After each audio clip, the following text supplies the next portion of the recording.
Hello, everyone. Thanks for taking the time to connect with me today for Coffee and the Word.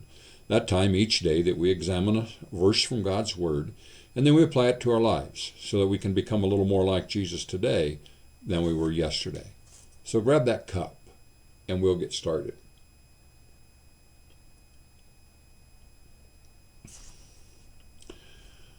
Our Advent devotional this morning is Bethlehem's Supernatural Star. Matthew 2:2 says, "For he who has been born of the King of the Jews, for we saw his star when it rose and have come to worship him." Over and over, the Bible baffles our curiosity about how certain things happened. How did this star get the Magi from the east to Jerusalem? It does not say that it led them or went before them. It says that they saw a star in the east and came to Jerusalem. And how did that star go before them in the little 5-mile walk from Jerusalem to Bethlehem, as verse 9 says it did? And how did the star stand out over the place where the child was? The answer is, we don't know. There are numerous efforts to explain it in terms of conjunctions of planets or comets or supernovas or miraculous lights, but the truth is, we just do not know. I want to exhort you not to become preoccupied with developing theories that are only tentative in the end and have very little spiritual significance. What is plain concerning this matter of the star is that it is doing something that it cannot do on its own. It is guiding Magi to the Son of God to worship him.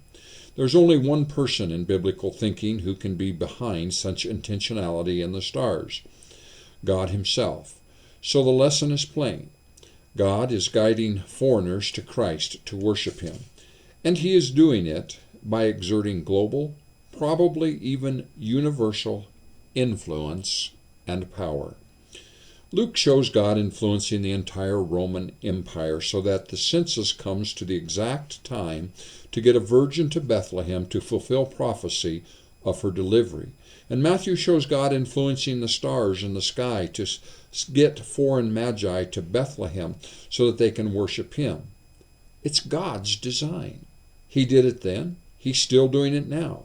His aim is that the nations, all the nations, worship his Son. This is God's will for everybody, in your office at work, in your neighborhood, and in your home. At the beginning of Matthew, we have a come and see pattern, but in the end the pattern is go and tell. The Magi came and saw. We are to go and tell. In both cases, the purpose of God is the ingathering of the nations to worship the Son. The magnifying of Christ and the white-hot worship of all nations is the reason that the world exists. Be blessed and have a grace-filled day.